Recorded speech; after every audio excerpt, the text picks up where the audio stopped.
Hallelujah. Okay.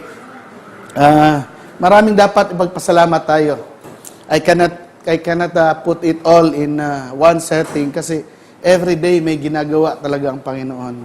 And so this morning, I will be sharing about it's all about relationships. Last time, ako ay nagpamahagi patungkol sa mag-asawa, buhay mag-asawa, at ano ang relationship ng mag-asawa, base sa principles ng Biblia at ang sinasabi ng Panginoon sa kanyang mga salita. Amen? Sa umagang ito, I will be sharing it's all about relationship with the children. So, may mga binata tayo dito, may mga dalaga, may mga wala pa naman siguro mag-aasawa pa, wala man siya ngayon. So, meron isa. Lapit na, okay? So, and sa mga mag-asawa at saka sa mga kapatid natin sa Jeddah at saka mga ibang dako na makakapanood ng salitang ito, salita ng Diyos, ay we are being prepared by the Lord according to His principles in all aspects of our lives, lalo na sa family. Kay tayo, bilang mga anak ng Diyos, hindi talaga tayo excuse sa pag-aatake ng kaaway. Tama ba? So, kaya nung mga nakarang buwan, meron tayong series, Suit Up Your Full Battle Gear. Actually, this is part of suiting up how we are going to behave as parents in relation to what the Lord is telling us. No? And next week, I will be sharing about relationship with the father to the child. Father and child relationship or the mother and child relationship. And but ito ngayon is more on the general view, ang bilang magulang, paano tayo makikitungo at makikisalamuha sa ating mga anak. At itong mga kabataan naman ngayon, maintindihan nila kung bakit kailangan ng mga magulang magturo ng maayos sa kanilang mga anak. At pagdating ng araw ay sila mismo, kung sila na ay may nasa katungkulan na magturo sa kanilang mga anak, alam nila ang tamang gagawin. Ngayon, pinagkakaguluhan sa Pilipinas, yung the year kung kailan pwedeng maging accountable ang bata sa pagharap sa batas kapag sila'y nagkakasala. Yung iba, bakit daw bibigyan ng punishment ang mga 15 years old, 12 years old, kung sila'y nagkasala? Ay yung liberal, ayaw naman nila ng punishment, right? But the Bible says that all of us are accountable to what we are doing. And so I believe that a law must be passed. Nang sa gayon ay mamulat ang mata ng mga magulang na kailangan natin magturo ng tama para sa ating mga anak. Amen? At sa mga bata ay malaman nila na may dapat tayo panununtunan upang masundan natin kung ano ang kalooban ng Diyos sa ating buhay. Pero, on the aspect of love and relationship. Kasi, I will be preaching about, it's all about relationship. Okay. Relationship with the children. Ano nakita nyo sa picture? It's a bonsai, right? 3 months ago, pumunta ako ng People's Park morning, no? May expo doon ng mga bonsai. May, alam mo magkano? 300,000, 400,000. Ang pinakamahal na bonsai ngayon, nasa 1.5 million US dollars. Value, no? Pero kung titingnan mo yan, pag hindi inaruga yan, wala, susunugin lang yan. Right? But you know, it has a value. Meaning to say, kapag naalagaan mo pala, it turned into something very beautiful. It created a value. Kaya, mga magulang, kung gagawin natin tama ang pagpapalaki ng ating mga anak, it created a value in their lives. How much more if we put that value sa buhay nila nang mapalapit sila sa Panginoon. Kaya po meron tayo tinatawag na 4 core values. Kasi ito ang nagtataas ng pagpapahalaga sa buhay na binigay ng Diyos sa atin at sa ating mga anak. Amen po? Okay, buksan po natin ang ating mga Biblia in Proverbs 22 verse 6. Ito ginamit ko is King James Version. Train up a child in the way he should go, and when he is old, he will not depart from it. Kung tingnan niyo po yung first sentence, train up a child in the way, tanggalin mo yung go, you should, walang obligation ngayon ang magulang. Di ba? Train up a child in the way he go. And when he is old, bahala na siya sa buhay niya kung anong gusto niya mangyari. Nakarinig na kayo ng ganon? Bahala na siya sa buhay niya. But we as parents, God has given us a vision kung paano mag-i-end up ang buhay ng ating mga anak. Alam mo yung mga pangarap natin, mga magulang? Hindi naman atin yan eh. Ang Lord ang nagtanim niyan sa ating mga puso nang sa gayon makita natin sa unahan ano ang plano ng Diyos sa kanilang mga buhay. It's an anointed vision actually. And when God gives us a vision for our children, it led us to this word, train up a child in the way they should go. Yung paggagawa ng bonsai making is a vision. Paano gumawa ng bonsai?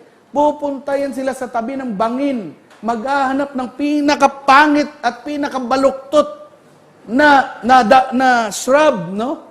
And then titingnan nila yan, kahit pangit yan, because you have a vision for that small shrub, it can create into something that is very precious. How much more when God gives us children, di naman pangit sa atin, pinakagwapo yan eh. Sabi pa nga, alam mo, naalala ko noon, sabi talaga ng nanay ko, gwapo talaga ako. Kaya naniwala talaga ako niyan. Kaya yung mga magulang, alam nila na yung mga anak ay magaganda at gwapo, walang papangit dyan. Tama ba? Pero itong bonsai making, pangit yan, pero dahil sa vision, gumanda. How much yung mga gwapo at magaganda, pagwagwapuhon at pagagandahin pa ng Panginoon. Amen? So palakpakan natin ang Lord. Kasi may plano siya para sa atin. And that plan was given to the parents. Amen? Yung pangarap mo, magkaasawa, and then ito yung pangarap niyong bahay, hindi naman sa'yo yan. Si Lord talaga nagbigay niyan sa'yo. Kaya yung may mga pangarap niya, magsabi kayo sa akin, ipapartner natin sa panalangin. Amen? Pero yung mga young people dyan, vision lang muna. Huwag mo nang ikarir. Okay? So, hanggang pangarap at pananalangin muna. Okay. So, ang Hebrew word ng training is what you call, parang pangitingnan sa Pilipino, tiyanak. No? Kaunak, actually. A primitive root properly to narrow, figuratively to initiate discipline. Training is discipline. It is biblical. Kaya po yung Amerika ngayon, as I was meditating on this word, ano kaya nangyari sa Amerika ngayon? Dati, sila talaga yung inaasahan natin magpadala ng missionaries, right? Ngayon, nababalahura ang bansang Amerika. I'm not afraid to tell you this. Totoo naman eh. When the teacher will say a verse, ikakasuhan ng kanyang estudyante. Look, pati national anthem nila, yung iba, ayaw nang kumanta. Imbis na tumayo, lumuluhod, in sign of defiance, what's happening with America because of freedom. Bakit napasobra yung kalayaan? You know why? 1960s, 65, 70s, yung Woodstock Revolution ng mga kabataan, freedom! Masyadong kinarir nila yung kalayaan. Kaya ngayon, grabe, sobra ang freedom. Hindi mo pwedeng pigilan ang bawat isa. But what the Lord is telling us, what is the biblical principle of parenting? As the twig is bent, naalala ko ito salita ito, nakita, as the twig is bent. Yung bonsai making kasi, is lalagyan talaga ng alambre nila yan. Nakita nyo? Ifo-form nila yan into something na i-distort para magkaroon ng direction yung body niya. Although sometimes it's painful if you are the tree, it's painful. Right? At saka ipupruning yan kung may mga kalabisan, puputulin talaga yan. It's painful, but turned out very beautiful later. Something that is precious, something that is valuable. You know why diamonds were created? Because of thousands of years of pressures underneath the surface of the earth. That is why there are diamonds right now. Those who go into the process shall create a value in their lives. Kapag ang anak natin ay pinabayaan natin at binigyan natin ng masyadong kalayaan, imbis na magkakaroon ng value yan, bababa ang value niyan. Totoo lang. Okay? So, children will either turn out to be followers of Christ, pwedeng maging a faithful disciple of Jesus Christ, or he will reject Jesus. Pwede yun sa mga anak natin. I have seen many. You know why? I myself grew up in the church, but I never know Jesus Christ for 30 years. It's not an assurance. Okay? Bear in mind that those who simply pay lip service to Jesus, yung magsabi na, Lord, you are my Lord. Basahin po natin Matthew chapter 7, verse 21. Basahin niyo po. Ang dami nagre-reject kay Lord. Sabi niya, not everyone who says to me, Lord, Lord, will enter into the kingdom of heaven, but only the one who does the will of my Father who is in heaven.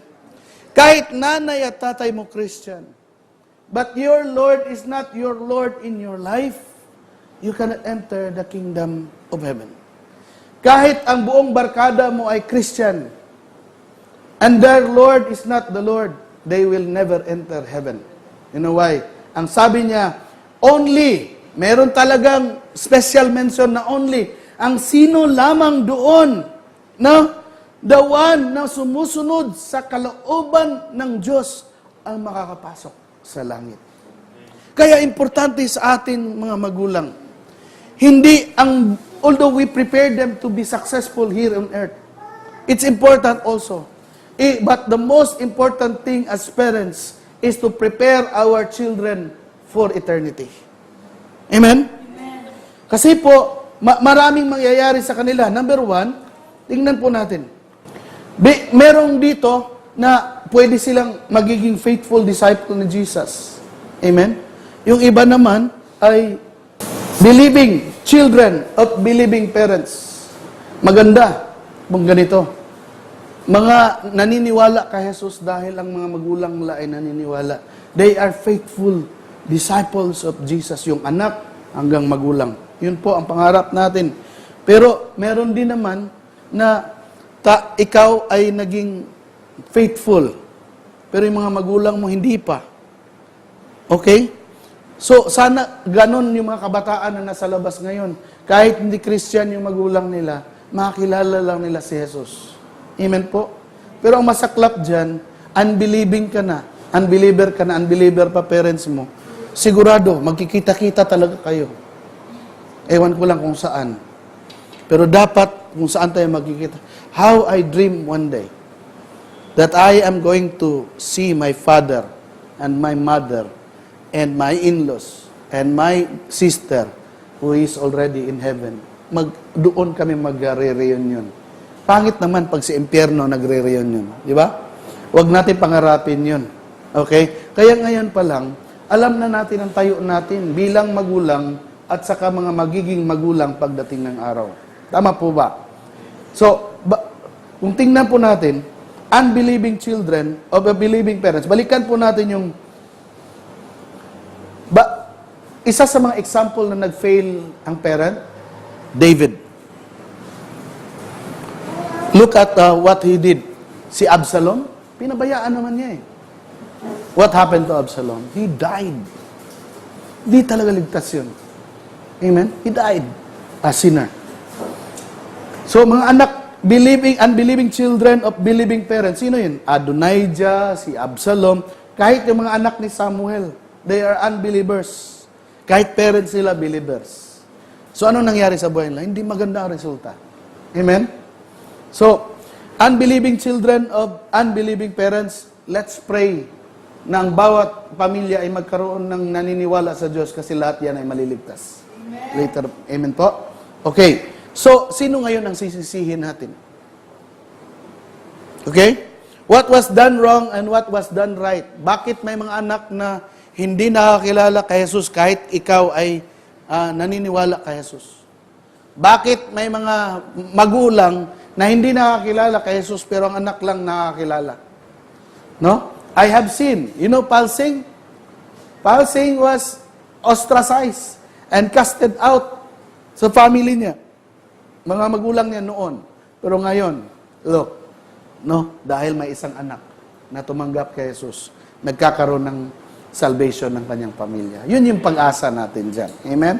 So, is it just chance or is there something we can do to give our kids a better chance?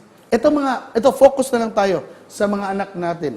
My kids, do they have the better chance? Na ayaw kong danasin nila yung dinanas ko. That I was in the church for 30 years. Di ko nakilala si Jesus. Amen? It is not a guarantee that we are in the church and we believe in the Lord Jesus Christ. Because believing means Jesus becoming the Lord of our lives. Amen po? Okay. So, ano ngayon ang chance ng mga anak natin? Ano ang mga chance ng ating mga young people na nandito? That's why meron po tayo discipleship to make sure na ang lahat ay makakakilala sa Panginoong Hesus sa community na ito. Maaalala yan. Hindi po issue natin na magparami.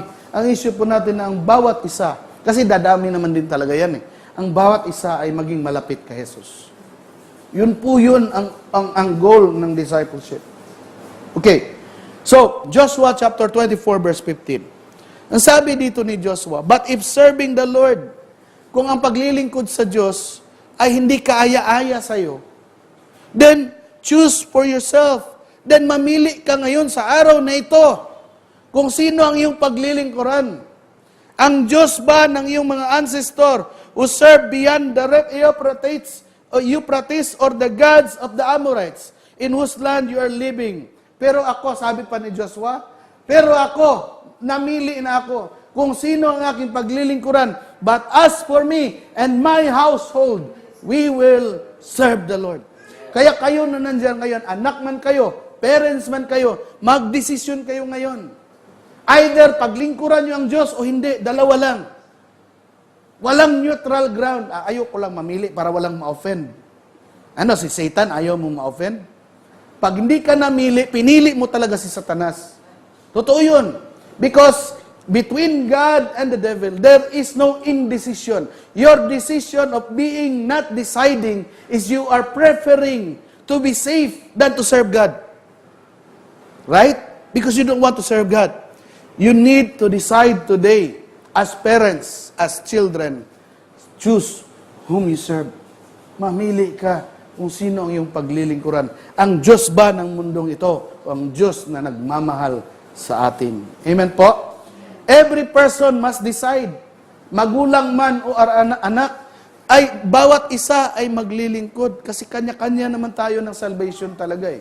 Even if my parents were Christian at ako nagpatuloy ako sa pagiging ginagawa kong mga masasama, I keep on buying marijuanas and buying many things na hindi kaaya-aya, well, hindi ako maliligtas. Mama ko lang at papa ko lang. But I'm sure my parents were in heaven. Why? Because they were serving God. Lalo na sa mother ko. My father, pabanjing-banjing yan for a while, but before he died, he accepted Jesus Christ. Why? Dahil alam ko. Bakit? Ako mismo ang nag-lead ng prayer of repentance sa aking papa on his deathbed. While nag-uusap pa kami. Kasi naka-steroid pa siya. Sabi ko, Dad, patawarin mo ako. Naging masyado akong salbahin na anak. Masyadong matigas ang ulo ko. Ilang beses ko kayong nasaktan ng damdamin niyo. I ask forgiveness to my father doon sa SPMC. And then sabi ko, Lord, Dad, patawarin mo ako. And then, no son, mabait daw ako. Sabi lang niya yon, pero dami rin akong naging dyan. And he forgive me. I forgive. Dad, bless me.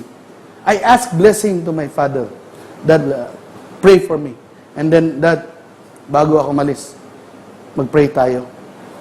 Nilid ko talaga siya sa prayer of salvation. Kaya sigurado ako, nasa heaven ang tatay ko. Because after many hours, nag-come into coma na siya. Nakaambubag na lang. And then after a day, he passed away. So my dad, but my mother, she's really a Christian. On her deathbed, she was soaking before the Lord. Ang kanta lang niya, "Come, Holy Spirit, I need you. Come, Holy Spirit, I pray." Buong maghapon yun. Last day niya. And then she passed away the following morning. So she was worshiping God. Hindi man maganda yung estado niya, she doesn't have money anymore, but she has the riches of heaven because the Lord was with him. Amen? Nag-worship siya. Nakahangad, nakahiga lang siya, nakaganon. And she was smiling because as if the heavens were open. So okay na yung mother at father ko, okay na. Pero kami dito ngayon, we need to secure. Lalo na, I have a very big burden to my family right now. Kasi pag nagre-reunion sila, iba na ang pinag-uusapan nila. Mas natutuwa pa sila na may, ano ba tawag yun? Black label. Kaysa ang pagpapalasing sa banal na espiritu. How my heart were so saddened. But me, I drew my line. Alam nila that I am here. That I will only serve my Lord. I love them, but I cannot join them until that day. Magsasama lang kami when they serve the Lord. So right now, I have drawn my line. Mag-uusap kami, magkita man kami, but my journey is here. Dito lang ako. Gusto niyo magkasama tayo, isa lang yung direction natin. Serve the Lord. Wala tayong pag-uusapan iba. Okay? So, if our service was good enough, alam niyo, kung tayo mga magulang ay Christian na, tapos automatic masasave ang anak natin, alam niyo, may sasabihin ako sa inyo, if our service to God was enough to save our children, for anyone else for that matter, then the message of the cross is proved faulty. Alam mo, kung ikaw, magulang ka, Christian ka, tapos dahil ikaw ay Kristiyano, masisave automatic yung anak mo, may problema tayo sa mensahe ng cross. Alam mo bakit? Each man must take up the cross and follow Jesus or face eternity in hell. Dalawa lang yun. Either you serve God or you serve the God of this world. Kaya, mga magulang, alam mo ang magagawa lang natin? Train them in the way they should go. Amen? Mahirap at mahirap sa kanila yan. Pero, later on, they will realize, dapat palang maglingkod tayo sa Diyos individually. Amen po? Amen, mga anak? Amen! Okay. So, anong dapat nating gawin ngayon? Okay? Kasi, hindi ako nagpipreach dito na hindi ko naman sasabihin kung ano naman ang gagawin natin. Kaya ito pakakatandaan natin. Ano ang mga dapat? Okay. Whoever spares the rod hates their children. If Proverbs 13 verse 24, kaya yung mga Christian, naniniwala pa rin sa sinturon. Pero ang mga batas ngayon, pinagbabawal paluin ang mga bata. Because of freedom. You see how the world is changing. Proverbs 13 verse 24. Buksan niyo yung mga Bible na. Buksan niyo yung mga Bible na. At nang magkaalaman tayo.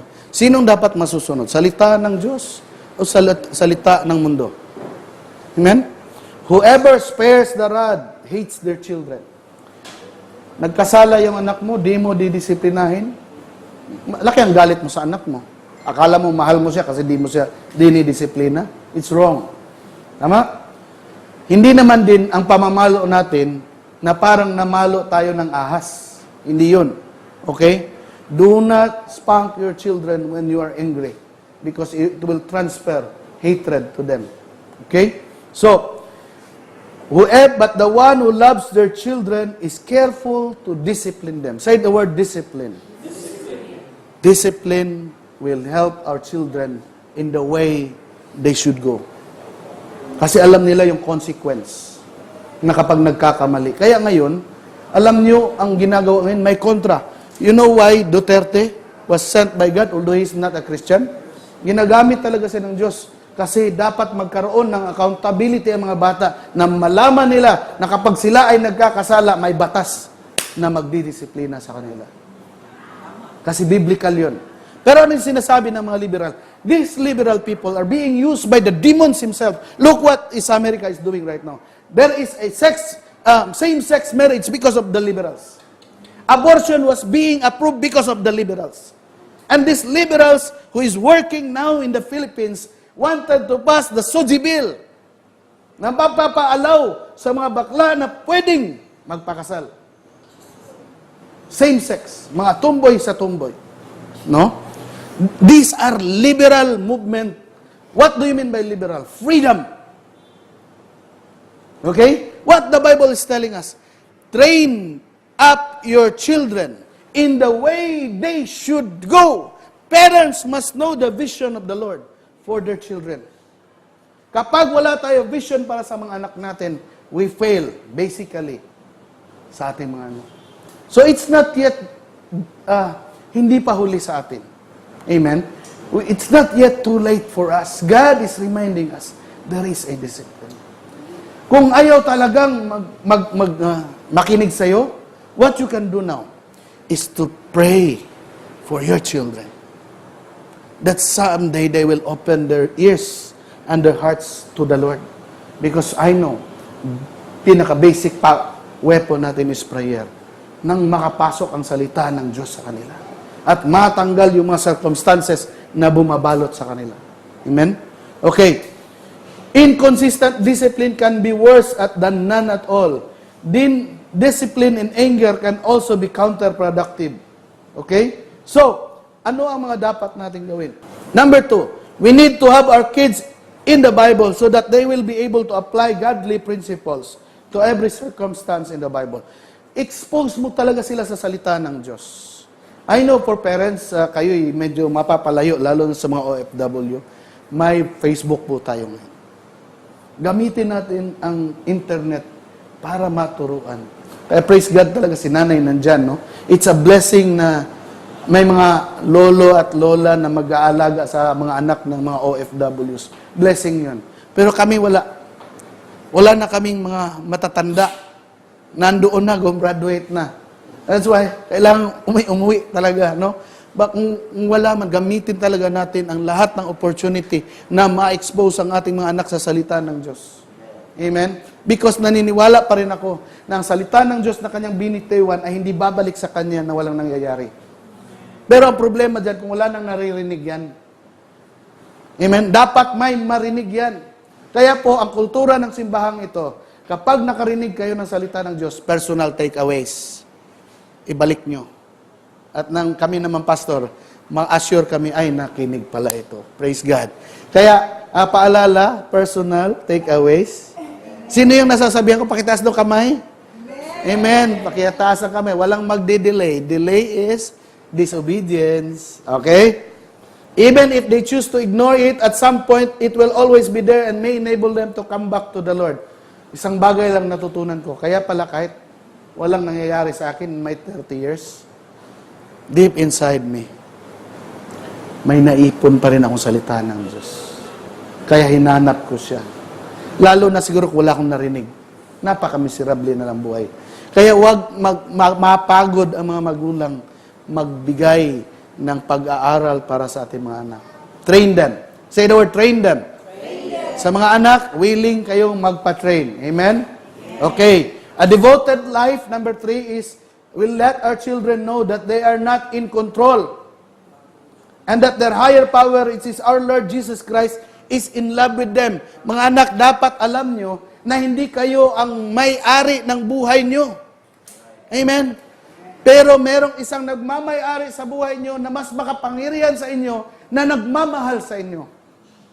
Amen? And that is Jesus Christ. Keep the world from hitting our kids to an early age. Kung maaari lang, mas mauna kayong ma-expose na nagsasalita ng Diyos at dinadala mo sila sa maka-Diyos na mga gawain para at least man lang ma-isolate ito for quite a time. Kasi ngayon ang mundo, grabe, napakasama talaga. ABS-CBN, anong pinopromote dyan? Ha? Vice ganda. Ano yung mga telenovela? Mga Kirida 1, Kirida 2, Kirida 3. Ha?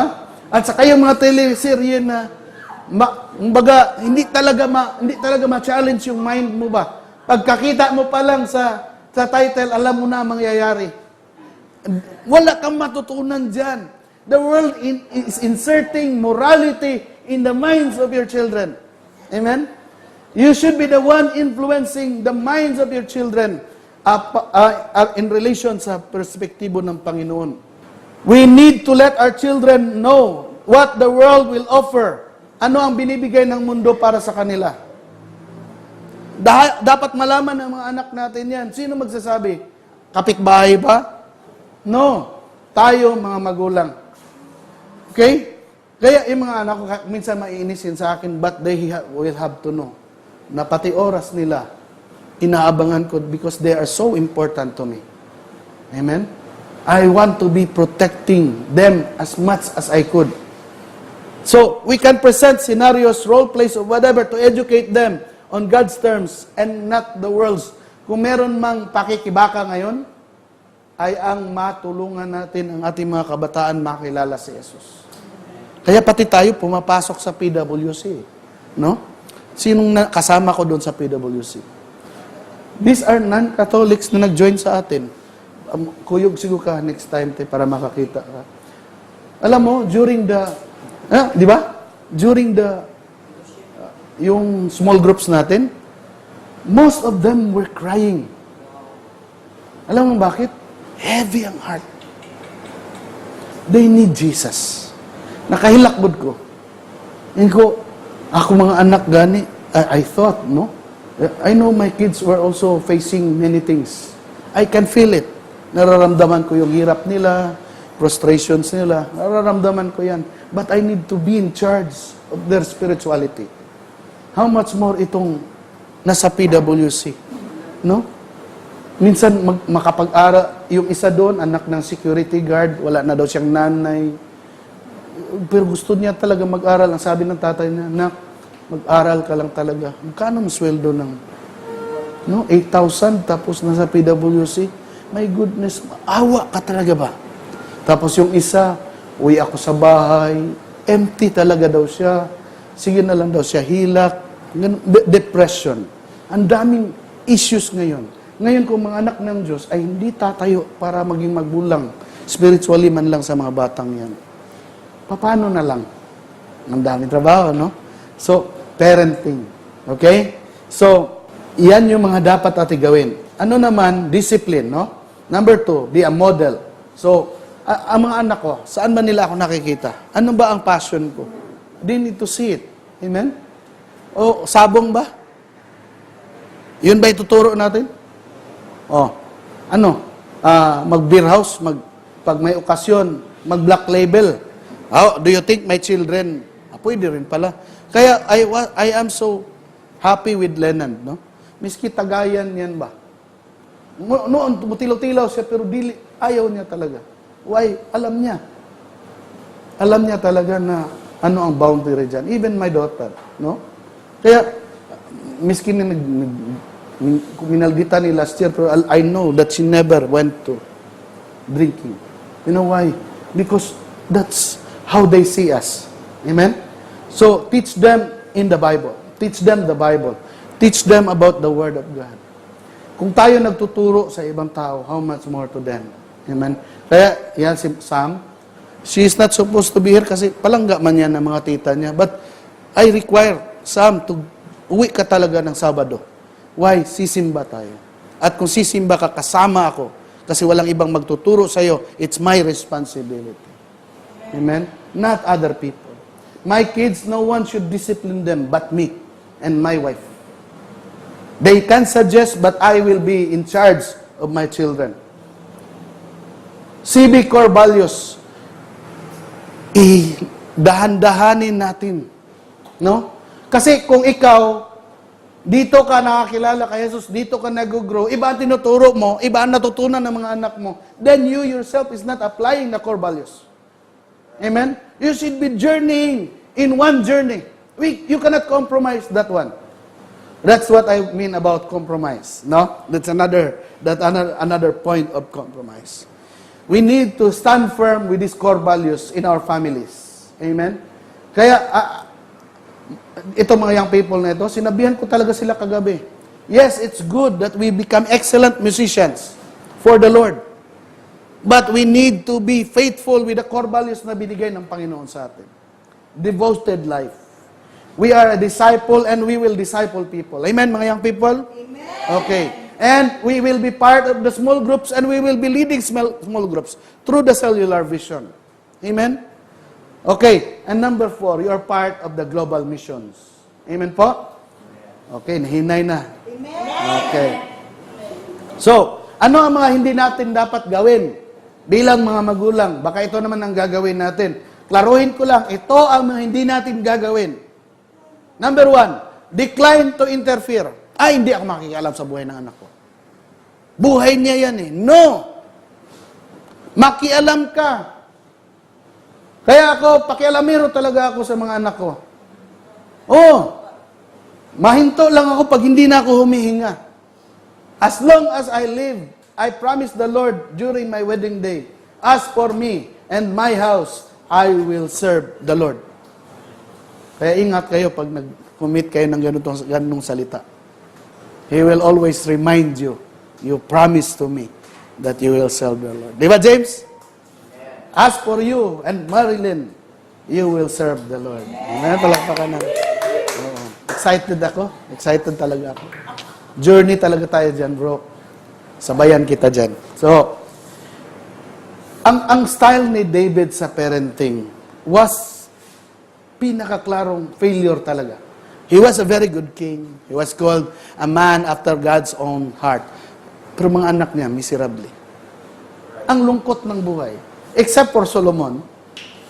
Pero ang iba niyang anak, miserably, nangamatay na masasakit talaga ang nangyari sa buhay. No? Ineffective. It is our responsibility to interfere. Allowing our kids their freedom too early is a prescription for disaster. Bata pa lang, binibigyan mo na ng masyadong kalayaan. Meron akong alala. My boss, I will not mention her name. In-invite ngayon yung daughter niya. Ang ganda pa naman, no? Nasa high-end na school. College, first year college. In-invite mag-dinner ng kaibigan. Bago umalis yung anak, nak, sandali, huwag kang umalis. Naghanap pa ng kondom, ibibigay sa anak niya na dalaga. You see freedom. These are liberals. Christians. Na, over my dead body. Okay? So, it's a prescription for disaster. I love my kids. I will fight till the end na makilala at maging mas malapit sila kay Lord. Amen? So, this will exasperate them, also avoid antagonism and too much sarcasm. This one, I will not mention name. She's very close to me. Alam niyo yan. Siguro sa mga kamag-anak ko dito. This girl has a talent. She's so intelligent. But what happened to her? Although ngayon, she's trying to make her life good, no? Alam mo, nung maliit pa yan, maganda ang boses. Sinabihan siya ng nanay niya. Kanta-kanta, kakapangit ni magtingog. Yabag pa yun kay ka. Pero alam ko, ang ganda ng boses ng anak. Ako hilak ko sa daplin. Then on, I saw that girl. Rebellious kayo. Binuangan pa silang anak. Kabalo na mo, anak. Hindi na ako na istorya doon eh. Pero,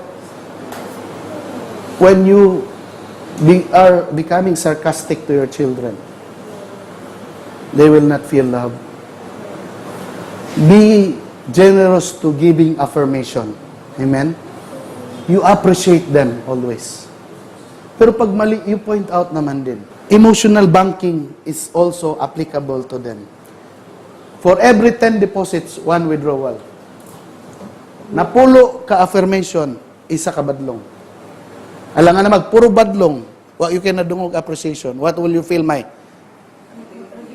Oh, di ba? So, you need to be appreciated. You need to feel love. The same manner, ito si, every day. Kahit marinig lang niya boses, voice call, send it. Kaya si Sam, sanay yan magsabi, I love you, Daddy. Nasanay. No? My kids, even Lenan, siguro mga ulitaw na, hilasan, tawag ako, Hindi, binako. Nanaw pa na ako na sila nan. No? Yan, Muriel. Mga baby ko yan. Hilasan na sila, pero I will always tell them how much I love them. Amen? My baby, gandang princess.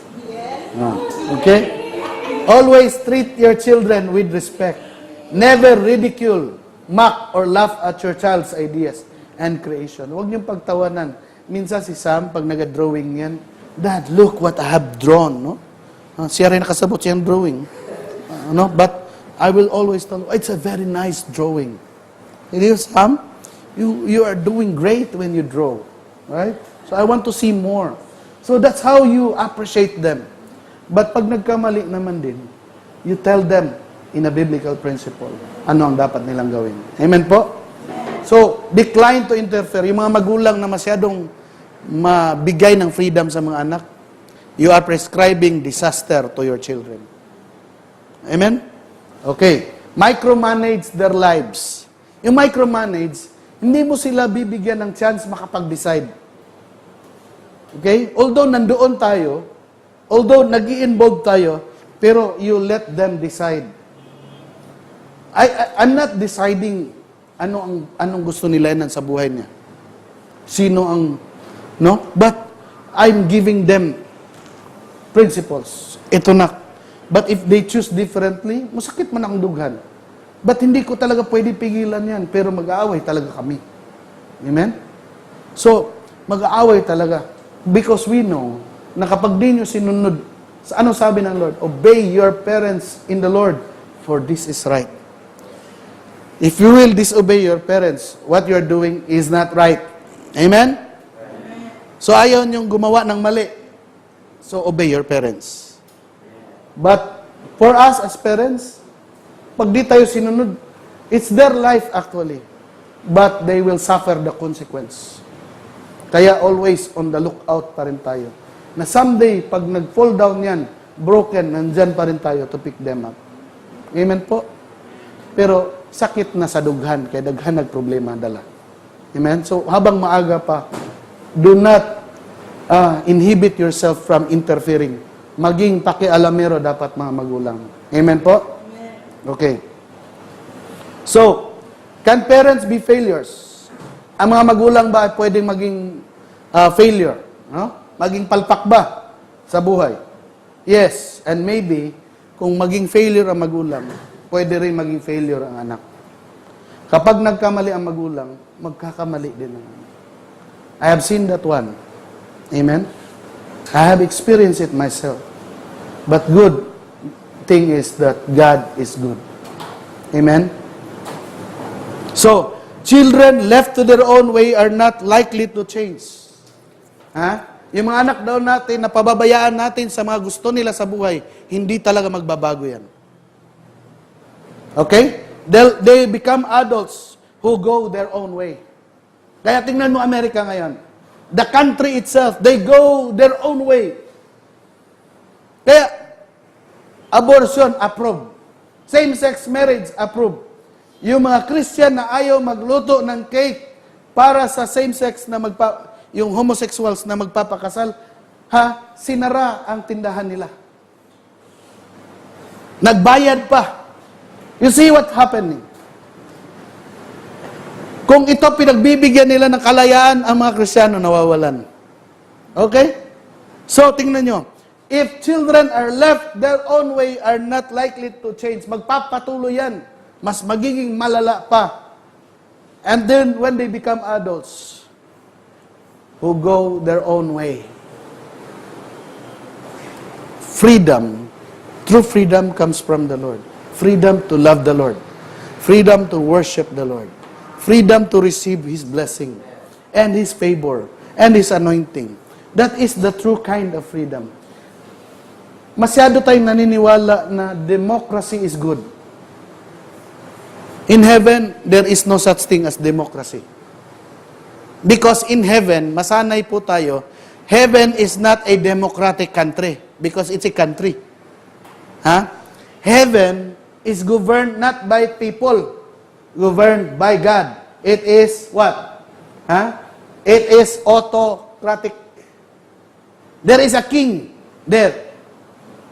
binago pagdating sa mundo because Satan wants to be free. He wants to go his own way. Democracy is not a prescription from heaven. What we need is a king and the Lord of our lives. And in the manner of thinking, sa buhay ng mga anak natin, dapat alam nila na may Diyos tayo at Panginoon. At hindi natin hawak lang buhay natin. Amen po? So basic po yun. This is not a promise to parents who raise their children properly, but a warning to those who will allow. Parents are in the unique role of helping children discover their God-given purpose. Ang trabaho po natin ay matulungan ang mga anak natin ma-discover ano ang purpose nila. Bakit sila nabubuhay. Amen? Kaya pag hindi nila naintindihan, doon nagbabanggaan. Lalo na pag nagkakaisip na. That's the challenge. So habang bata pa, train them. Tell them that God has a plan for them. Kaya kayo, mga magulang at saka magiging magulang, at saka magulang ka na rin ngayon, you train your daughter. Kung meron man siyang narinig na from you, it's the plan of God for her life. Okay. You have a responsibility as a parent. Sabihan mo yung katabi mo na parent, you have a responsibility as a parent. Deuteronomy, chapter 6, verse 6 to 7. These commandments, ha? Sino may sabi nito? Ang Panginoon, no? These commandments that I give you today are to be in your hearts. Noon, kapag sinasabi ng teacher ko, do not memorize the periodic table by your mind. Memorize it by heart. Kasi pag na-memorize mo by heart, hindi mo malilimutan. And that's why nung ako ang nagturo ng chemistry, mas naging magaling yung mga estudyante ko kaysa sa special section. You know why? I teach them how to memorize by heart. Paano? Lagay sa puso. Diri lang, ugma, limta na. Ha? Malilimutan na agad. So, ano sabi ng Panginoon dito? These commandments that I give you today are to be on your hearts. Impress them on your children. Kapag nasa puso mo ito, i-express mo ito sa mga anak mo. Anak, alam mo, napakabuti ng ating Diyos. Alam mo bakit? Nararanasan ko ngayon. Amen? You show it to them with your life and then talk about them when you sit at home. Anong pag-uusapan sa bahay? Plano ng Diyos. Amen? So, and when you walk along the road, kaya si Moriel, mahulog yun ng usapan namin patungkol kay Lord. Si Lenan, even if we talk about business, we always go back to the Word of God, to the plan of God in our lives. Amen? And so, with the leadership team right now, mag-usap man tayo ng ministry, balik pa rin tayo sa pagmamahal ng Diyos. Amen po? So, and when you lie down and when you get up, ibig sabihin nito, 24/7. Memorize it by your heart, impress it daily. Laging yung pinag-uusapan, mas lalong nagiging buhay. Amen po? God is pretty clear about the responsibility He places these responsibilities in the hands of parents. Accountable tayo dito. Amen po? Kasi kung commandment ito, ibig sabihin dapat sundin. Amen po? Okay. We have a responsibility as parents to teach our children what matters to God. Ano ba ang mga bagay na importante kay Lord? Okay, number 1, our intimate relationship with the Lord. Hindi lang sa atin personally, sa mga anak natin ituro na magkaroon kayo na dapat intimate relationship kay Lord. Why? God is a person. Okay? Hindi siya parang image lang dyan na hindi ka pwede makipag-relationship kay Lord. He wants to have a relationship with you. He is a person who wants na gusto mo rin makipag-usap sa Kanya. Any relationship can definitely benefit from the intentionality of face-to-face time, but none more than our relationship with God. Sanay kasi tayo na makita natin, yun, okay lang. Pero hindi mo makita, wala na, no? But you know, God, even if you cannot see Him, you can have a relationship with the Lord. I do not believe God intends for us to live our lives being self-absorbed. Masyadong focus tayo sa sarili natin. No? But the Lord wants us to know na maintindihan natin na He created us to glorify Him. Hindi tayo nabuhay dito para sa sarili natin. God created us to worship Him. Amen? So, It doesn't mean forcing them. Hindi ibig sabihin to na, there's one time, naalala ko 2 years ago, si Moriel nagpaalam sa amin, Dad, kasi sa CB pa nun, Dad, sa ibang church na lang kumusimba. Alam mo, sa akin, ang bigat, no? Ang bigat. May church tapos sa iba. Kasi wala, kuwan lang daw siya. But later on, as Ellen and I have discussed, sige, allow na lang natin. I cannot force her. I cannot force them. Pag ayaw, hindi mo talaga mapwersa. But you know, I just pray to the Lord. Andyan siya ngayon. How happy am I makita si Moriel na nag-lead ng worship. Makita na she is helping me. I am truly blessed. Yes, blessed talaga ako. I cannot imagine na nag-start ako dito na, and also seeing Ace, Maymay, and everyone, no? I am truly blessed. That maybe we are biologically, I'm not your, you have a father also, but we are your spiritual parents here. We are a family here. I am so blessed with everyone. Kay Joseph, yun magpakita ka ng notes, Sep, umabot hanggang Jeddah yan, Sep. No? We are blessed. We are blessed sa inyo. No? Blessed talaga kami. Why? Because young people, as early as you, alam ko kasi kung ano ang young people noon. Alam ko kung ano ako noon. Magkabadrungon yun na ako ba? Pero I am happy seeing you guys serving God. Sabi ko, Lord, nakikita ko talaga ang kinabukasan ng kaharian ng Diyos dito habang may nakikita tayong mga kabataan. Amen. More youth pa.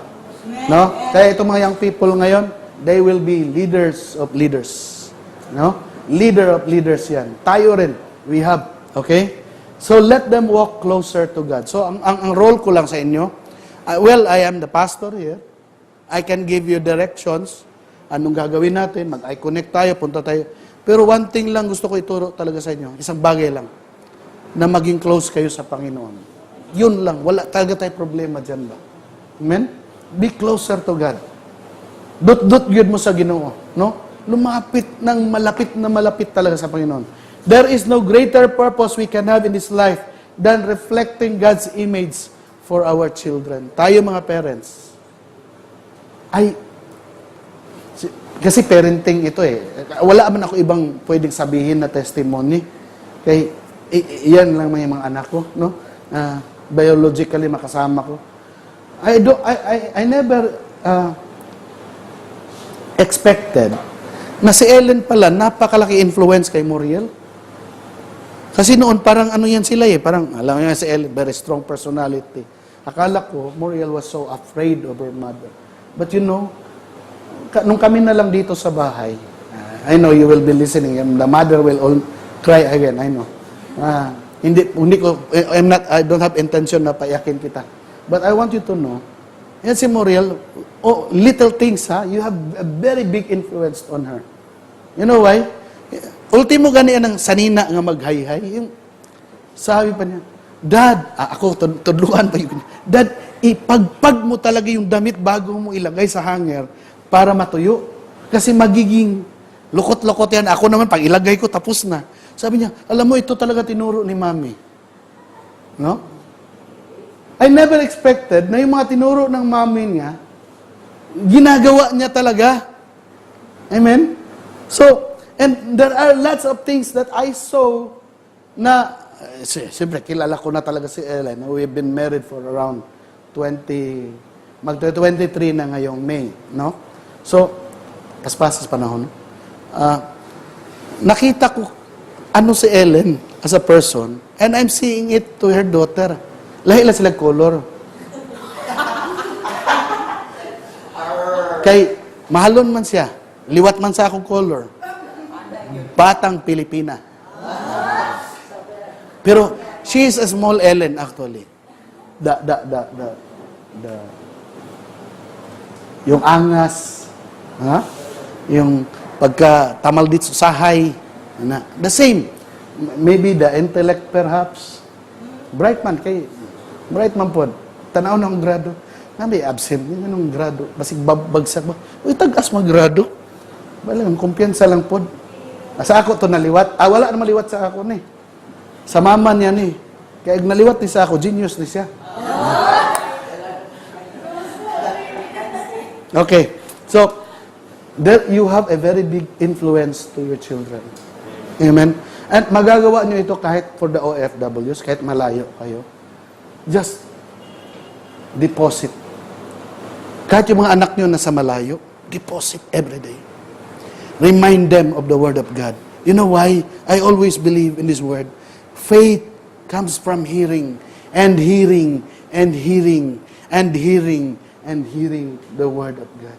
Kung may tao man na gustong magparinig ng salita ng Diyos sa mahal mo sa buhay, walang ibang yun, kundi ikaw.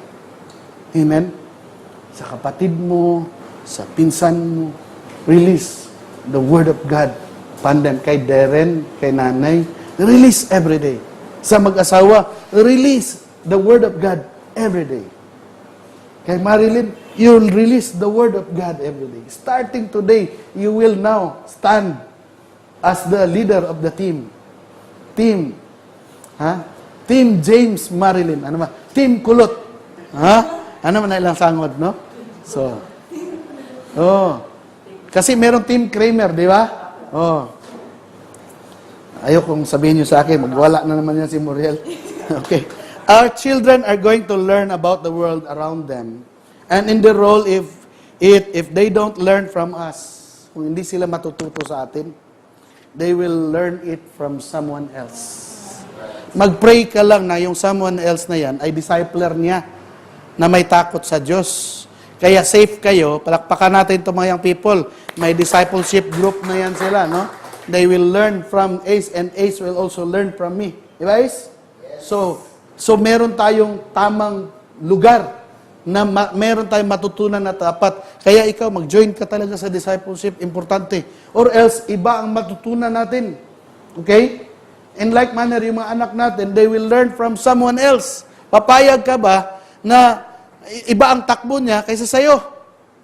Iba ang lakad niya. Agila ako, pero bakit maya ang lipad nito? Di ba?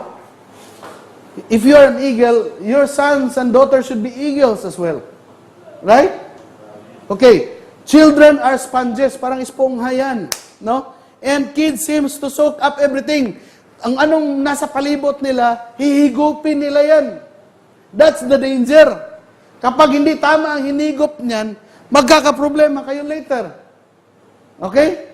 Kaya ako, they often mimic the mannerism of my wife and me. Kaya yan, sabi ko kanina, they do and say the same things we do from time to time and can certainly tell. Alam mo, malalaman ko kung sino lagi kasama ng mga anak ko. Paano? Kung sino yung with the phrases they will be saying, anong lumalabas sa bibig nila, or the songs that they are singing. Now, kapag napapansin nyo na, iba na ang mga music nito Hindi na worship So, iba na ang na-absorb. We as Christians, we are called to by God because God is looking for a worshiper who will worship Him in spirit and in truth. And so our children, if they want to mimic us, they will also learn to love songs that give worship to the Lord. Amen po? Okay. So, follow God's example therefore in Ephesians chapter 5 verse 1 to 2. Dearly love children and walk in the way of love, just as Christ loved us and gave Himself up for us as a fragrant offering and a sacrifice to God. Okay. Ang church ay in-encourage ng Lord to be imitators of God. Amen? Ang sinusundan natin ang Panginoon, hindi yung mundo. Okay? Anong uso ng mundo? Ganun din tayo, ibang usapan. Except lang siguro sa fashion. Hindi ako masyado stricto sa fashion. No? Pero lang pag magpuno na tayo ng tattoo dyan. Yan. Kalabang kasi, yung buhok, madali lang man yan. Although, react pa gani ko for a while sa buhok ni Muriel kay maalasan ko, brown ra ako, grabe yun. Ano? Dark brown na ako, gold yun. Pero, mapasaylo pa man na nimo. Muyaw-yaw ko mapasaylo. Pero yung tato, biruin mo hindi matanggal yan ba? Cute yan ngayon. Pagtanda mo, para ka ng sino yun? Apo Banyak ng Ipugaw. May tato, matanda ng ganun. Para ka na aswang ba? No? So, That encourages me and reminds me of how I'm supposed to live and love, but also reminds me that my children are in my care and looking for my example. Okay? Noon, kaya takot ako manigarilyo sa bahay, kaya baka gayahin ng anak ko eh. Sa gawas ako, pero later on, sabi ko, hindi talaga maganda to. No? I stopped smoking. Si Lennon, sunog-sunog, di niya pong kadugay. Hindi niya makita sa ako. Okay? Our children often imitate us. They learn how to act by seeing how we act. Kaya, Moriel, little Ellen yan. Maugid. Tigit kayo. Pareho yun. May nalang kay mga anak sa Ginoo ba? No? Kaya magagamit nila yung personality nila in leading people. Amen po? So, let's all stand up. So after hearing these words, what would be your role now as parent and as future parent, no? How do you intend to train your children? And how do you live your life as a parent? Panginoon, salamat po sa umagang ito, sa araw na ito, Panginoon. At naalala po namin na ang buhay namin ay hindi namin pag-aari. Ito ay hiram lang namin para sa iyo. Galing sa iyo, Panginoon. Kaya po aming inihahandog. We offer back our lives to you, including our household, Lord. And as Joshua said, me and my house, we will serve you. On this day, Lord, we choose to serve you.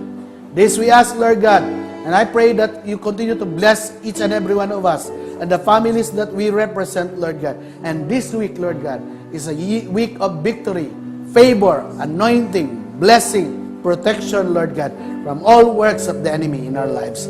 Thank you, Lord Jesus. We love you, we honor you. And the people of God will say, Amen.